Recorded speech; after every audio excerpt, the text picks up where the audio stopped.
Hey everyone, welcome back to yet another video.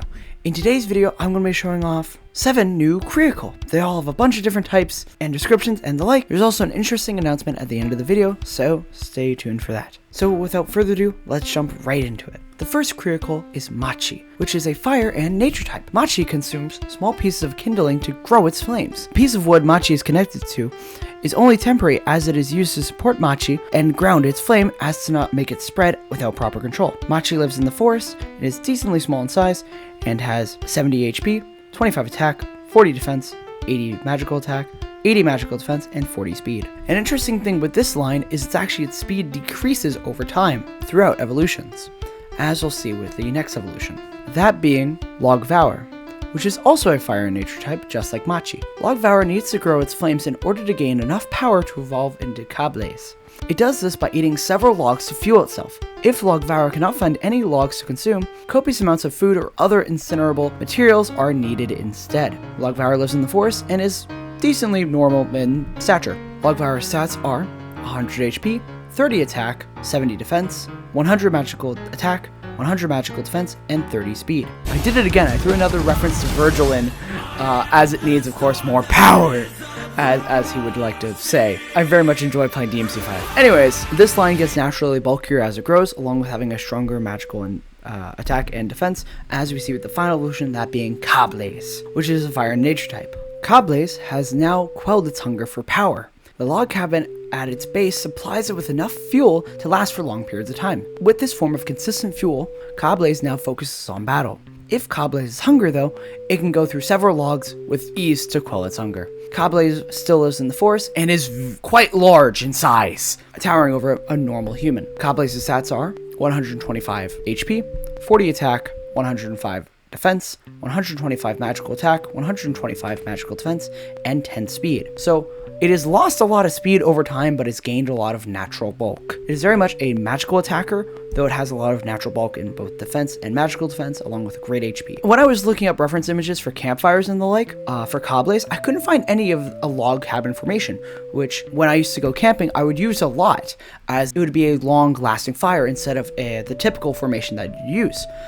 So it's actually really interesting to see that was like my only reference images were the ones in my head. I couldn't actually find any pixel art like that, because I always do the classic campfire look, essentially, instead of a log cabin or other styles, because there's more than one way to do a fire. The next Creacol is Orazono, which is a metal and combat type. Orazono in the past were used as sentries for ancient villages, patrolling the grounds and sky through levitation. Now those villages have vanished, leaving Orazono to wander the world in search of a new purpose. Orazono live both in mountains and ruins, and are decently normal in height. Kind of a sad backstory, if anything, so if you add an Orazono to your party, you're kind of giving it that new purpose, which is quite nice. Orazono's stats are as followed. Orazono has 95 HP, 95 attack, 95 defense, 40 magical attack, 80 magical defense, and 70 speed.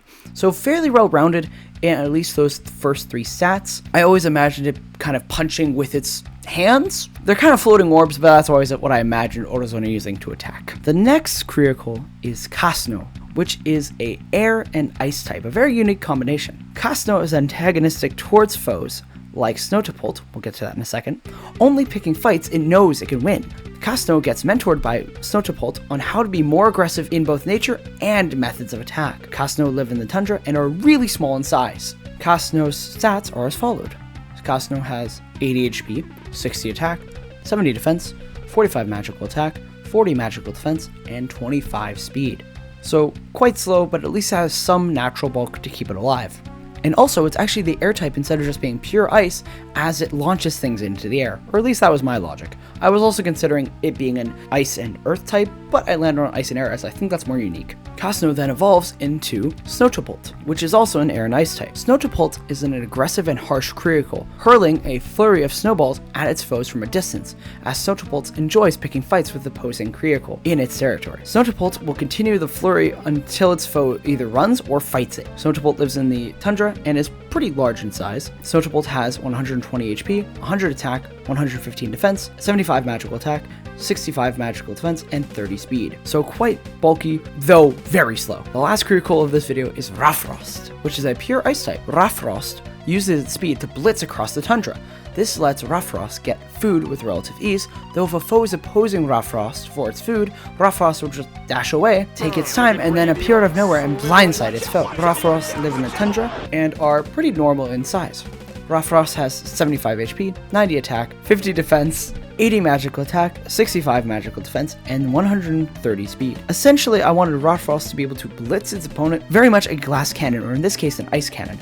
I kind of imagined it like running really fast and then doing like a hit from Dragon Ball Z's like teleport, and he kicks the person into the air, kind of like that. Anyways, the interesting announcement that I've mentioned at the beginning of the video is I'm going to be making a few interesting videos coming up, that being stuff like talking about my favorite games of all time, and talking about the rivals of Creacol, and now that I've finally designed them, what do they look like, what their personalities would be, what their backstories possibly are, and so on, along with going over the main character. An interesting thing I wanted to try for Creacol is that instead of having a silent protagonist that you can customize, I wanted to make it so you have a definitive protagonist that has his own story and very much leans into the plot of the game instead of just being kind of a blank canvas. Now, you might think that's a weird take, especially for a game like this where it's all about your adventure, but I thought it'd be interesting to see what it would be like to have a definitive protagonist, though you can still do the team building section of that. The story that I've planned out in my head also works better with a definitive protagonist, as it leans more into the aspects that I want to lean into, that being of heavy amounts of competition.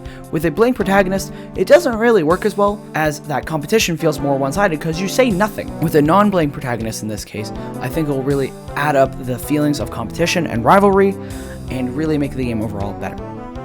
Anyways, that's about it for this video. I've been Fire. See ya!